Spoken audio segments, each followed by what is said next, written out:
Tom Myron, Toshi Shimada. it's great to get to work together again. Oh, I am so happy to be working here. November 20th, Saturday at the Card Yes. Center. We're premiering your piece called Bell Harbor. Why Bell Harbor? Yeah, that's a good question. I don't even know why exactly. I have a hard time with titles, but I love words. Yeah. And the word harbor is a beautiful word to me. It's poetic, and so is the word bell. And together, it sounds like the name of a place, Bell Harbor. I like the feeling performing this piece with especially the title Bell Harbor. Bell is a celebration. Yep, Bell, Mostly. absolutely, yep. And then harbor is where like departure and arrival. And it's a time for us in our symphony orchestra that we are departing to some new era. Absolutely. Yeah, I love that. That's a great way of looking at it. And also this is 75th anniversary, so we have arrived at this point.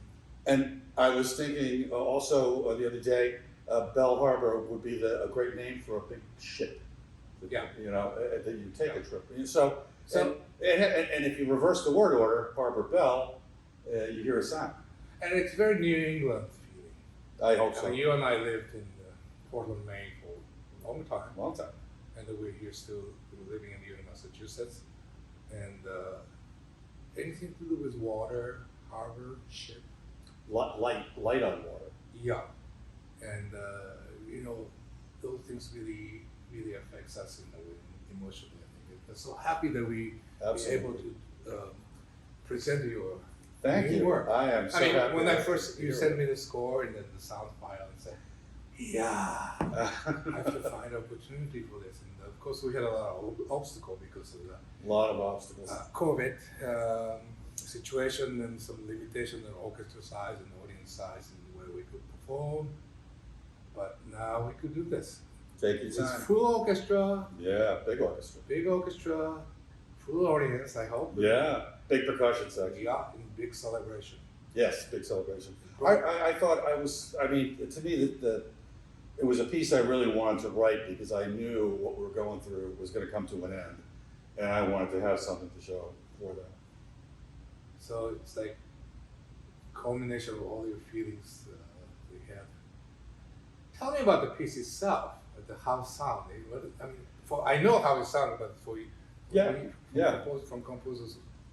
To me, the sound is it should feel like physical energy. I like to create sounds that feel to me like movement, that feel to me like wind in sails or ship pushing through the water. Waves and light. These are all things that get the wheels turning musically. And so I have certain sounds I love, percussion and bells and sweeping of a big string section, and certain kinds of harmony, certain kind of chords, and certain ways of using notes that all have a connection to a feeling of the natural world. And I spent a lot of years as a cameraman and as a cinematographer, and I don't have any trouble going back and forth between a sort of a visual poetry and a sound poetry. It's kind of where I live musically. Well, having been performing your pieces before, starting from Sun and Leo dances, goes way back. That goes way back. And then of course all kind of Romeo and Juliet, and then my favorite Katarin. Katarin, you have been a champion of performance. You are a great champion of Katarin. And then, but from that kind of early to middle period we're writing now, producing a lot of great music. Thank you. And they all have a mark of Myron, Tom Myron sound, or signature sound, signature chord progressions, certain orchestration, which I think you acquire through sitting all this ECSO rehearsal, scores of other composers. When the story of us meeting is, we were moving to Portland, Maine, and my wife Jessica said, "Well, there's a Portland Symphony. Maybe they'll play your music." And I said, "I don't think so." but I certainly She knew it. I like the idea. So I went. I've told you this story. I went to a teacher of mine in Boston, a wonderful composer, and I said, "What would you do?" And he said, "Write a 6 or 7 minute piece that uses just the orchestra they have. Don't call for extra players. Don't make it 20 minutes long, and show everything you can do, and have a big ending." And I thought, sounds like good advice. And I went home, and over a couple of months, maybe 6, 7 months, I wrote this piece of music. And in those days, it was everything by hand. Yeah. There were no computer programs or anything for that. And we moved to Maine, and I brought the score. And I cornered you at a intermission, yeah, at a chamber music concert in a hotel, I think. And you seemed like you were sort of expecting me. Like you had heard there was a new museum curator, and there's this guy, she's married to, he's a composer, so good luck. And you said, well, make an appointment with my secretary, and I'll look at your score, sure. So made the appointment. You came to my office. Came to your office, and scored. Well, you said something very interesting to me. You took the score from me, and said, first thing I look for is, can I read? Yeah.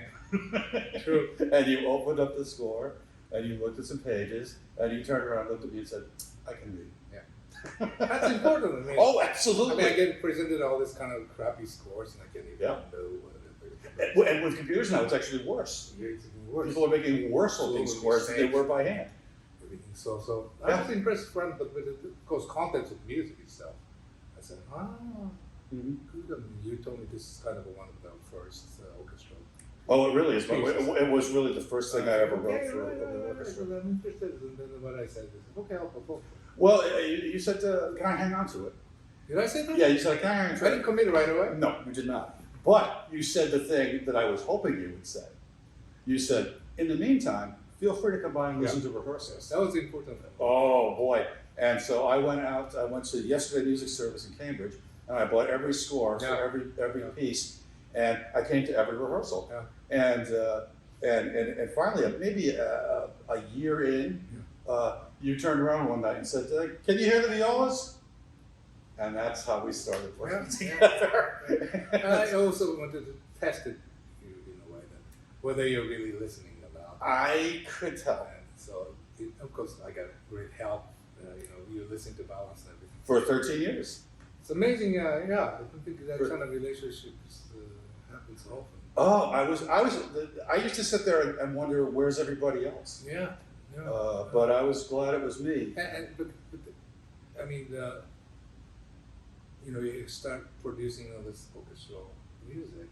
Oh yeah. Well, that's what I wanted. Each one has a really great sound, and now you could write a piece that really excites people. It's always been important to me. But it was exciting already when one of the last pieces that I did in Portland for years is a Symphony No. 2. Yes, a beautiful. That piece has everything in it. That's a beautiful performance. It's on YouTube. Yeah. And that sound, but more now. Yeah. You know how to use the full orchestra, full percussion, strings to ultimate brass, right? Yes. Yeah. And I've been kind of amazed that it really is all in that Second Symphony, in just a kind of children's book size. Yeah. And I figured out with Katahdin how to make it more of a big painting size. Yeah. And then now I figured out how to make it kind of cinematic.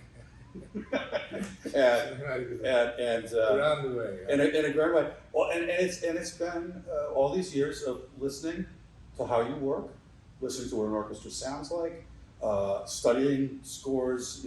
I love to look at scores, and there are and finding out what it is that works. Your knowledge of scores, different composers' repertoire is really vast, I think now. There are some pieces that I don't know that you know. I had two teachers that were real believers in owning your own score library, and Charles Fussell and Nicholas Mott. Yeah. And they both had rooms in their homes that were just walls of scores. Yeah. And I just thought, well, that's how you do it. Yeah. And I did the same. So we are excited about, of course, more than excited actually. and we are going to knock audience out of their seats. I mean, that kind of piece. Yeah. Exciting. That's exuberant. that is- energy. the energy is my main goal. Yeah, music has to be like that. Oh, It has yeah. to affect like that. And I always wanted to know how do you do that? Yeah. How do you make that? Do you know that? And I would come to you. I remember one time after you did the Mahler one, and I said, "Why does that ending work so well?" And you said, "Myron, D major, D major, D major, D major." Repeat it. And I listened to that. Also, you're a percussionist. You know the percussion writing, what capable percussionists could do it. And so that adds to the piece a great deal. A lot of composers do not know how to write percussion. I like to. I have specific ways I use percussion. Yeah. I like to use timpani melodically. Speaking of timpani, Yeah. you have also produced for us the fanfare, 75th anniversary. I have, yes. Which is only 75 minutes long, but the style 75 seconds long. Sorry, they said minutes. I think it's 90 seconds. Wishful Freudian slip. But Yeah. the start was quite exciting timpani solo. Yes, yeah, because And I said, yeah, that's Myron. bum, bum, bum, beep, bum, bum, bum. And but it's a motive. Yeah. You know, it's the motive that gets the whole thing. And that kind of relates into your new work, brand new work, Symphony Number 3. Symphony Number 3. You will hear actually a little preview of Symphony Number 3 it's called the spin, it's called New London Skyline. Anything you'd like to say to our audience? I would like to say thank you, and I hope you enjoy your trip to Bell Harbor, because that's what it's supposed to And be. you'll be there at the performance, so you could talk Absolutely. after the concert. Absolutely. By all means. I'm looking forward to it. So, Bell Harbor by Tom Myron. November 20th, Saturday, at Card Art Center. Concert starts 7:30. We don't have any pre-concert lecture because You're looking at it. So this is it. Yeah. Thank you.